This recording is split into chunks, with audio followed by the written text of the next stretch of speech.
today's episode of Huber Syndrome, we're running down the games of April 2023. Let's see what's coming. Hey everyone, welcome to the show. This, I believe, will be the last Huber Syndrome ever? Don't worry, we're not going away. We're just doing a little rebrand to Huber Hype, going back to our roots. Primarily because I want to revisit some old episodes. More on that next week. Stay tuned, get hyped. Let's dive into the games of April in the meantime. First up on April 4th, Meet Your Maker from the creators of Dead by Daylight. This is a user-generated game where you make a fortress and people will come invade it, and then you have to invade other people's fortresses. Looks really awesome. The PlayStation version is on one of those PlayStation Plus tiers. Unfortunately, it's not on Game Pass, but Meet Your Makers, I'm hearing some good buzz about it. Looks really cool. I've always just said I want to see Dawn create some crazy fortress that I want to go into and just get sawed in half. Like, I'm ready for that. I want Dawn's fortresses. Make it happen, Dawn. That same day, do you remember Road 96? Well, we're getting a prequel, Mile Zero. And if you want to hear more about that, check out Dawn and Isla's preview. They're super into Road 96. And yeah, go there, watch it, give us the clicks. Then Grim Grimoire, I played it so long ago, so my memory is so hazy, but it's Vanillaware. I just love the way their game looks. You know, you got your Odin Sphere and your Dragon's Crown. Love their game so much. But Grim Grimoire, you know, I love these remasters, these remakes, whatever, keep them coming. The games from our past, let new generations play them, let older generations reconnect with them. Then on the 6th, Everspace 2. I've never gotten into Everspace, but this actually looks pretty sweet. It launched into early access a few years back, finally coming out for reals. And it's a 3D space shooter, and it honestly makes me want to go back and play the first one. It just looks really cool. I seriously know nothing about it, but I do know that it's coming out. Speaking of remakes, on the 11th, Sherlock Holmes: The Awakened. Always down for some Sherlock Holmes action. This game got remastered way back in the day. Now it's getting a full-on remake. We'll have to wait and see because the Sherlock Holmes game is a little inconsistent, you know, never terrible, but sometimes great. So we'll see where this lands on the Sherlock Holmes spectrum.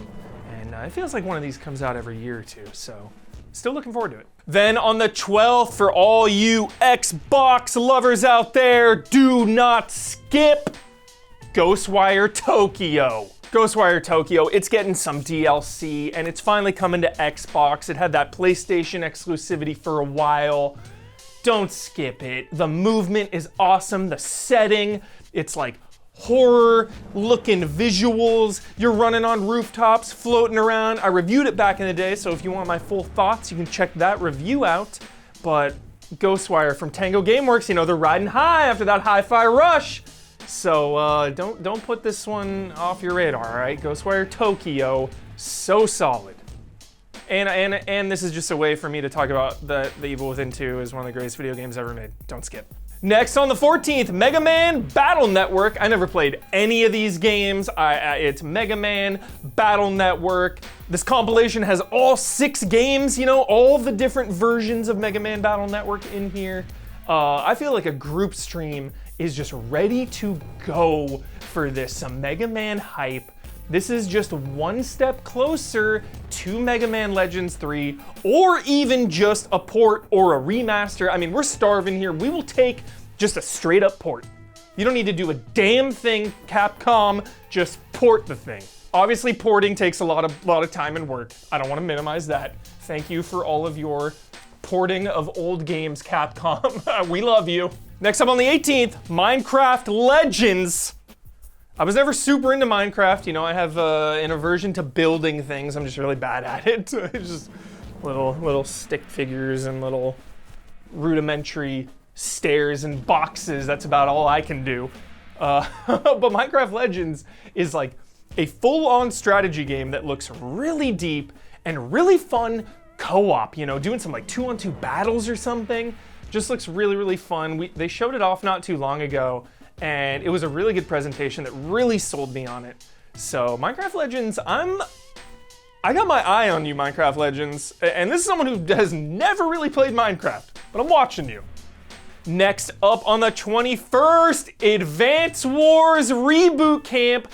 Hopefully finally coming out. There were some delays there. They announced it a while back, but Advance Wars was always one of my absolute favorite handheld games. I cannot wait to revisit this. I hope it delivers. I got a lot of hype and expectations on this one because I just love Advance Wars so much. I gotta revisit Battalion Wars as well. We had the GameCube day the other day and I brought my physical copy in, but we just ran out of time, couldn't play it. But Advance Wars, a series I am itching to get back into, and this is the perfect time, hopefully.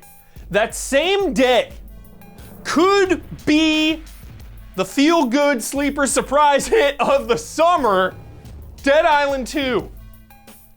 The gore on display in this game from the jump, all the trailers, all of it looks fun. GamePro, fun factor 5.0. That is the energy that Dead Island 2 has given off. So shout out to the marketing team because they're really showcasing and selling Dead Island 2. And if you know me, I am not a Dead Island 1 fan at all. Zero. Zip. You're like, what? Huber doesn't like killing zombies? I love nothing more than killing zombies. But Dead Island, you know, I played it when it came out on console. It was probably like 90% of the reason I didn't like it. And now it's just too late to revisit. So I'm gonna dive in fresh to Dead Island 2. There was also like Dead Island, that Escape from Dead Island. I mean, this franchise is weird and they have some really terrible games in there. But this is a new era, a new beginning, even though the 2 is on there. It looks so much fun. And I really have high hopes, you know, because I love Dying Light. And there is a lot of similarity, there is some overlap. Love Dying Light 1, love Dying Light 2. But Dead Island 2 is just looking really pretty and just fun. Next up on the 27th, just wanted to give a shout out to Live Alive, coming to PC and PlayStation that day. Live Alive, I missed it the first time around. I won't miss it on the second. And lastly, the main event of the month for me on the 28th, Star Wars Jedi Survivor, dude. Brad and I just sat down and did a big ol' preview on it. He got to play for a few hours already, must be nice. Everything you want in a sequel is on display in this game. I mean, all the criticisms I had from the first game have been addressed here. I mean, there's way more customization, there's towns, there's a freaking, you can have a farm in this. You can have a farm and plant some seeds. And those are the type of mundane tasks that really invest me into a world. They really pull me in, you know? When I can just pet the animals, and they showed that too. You can pet the animals.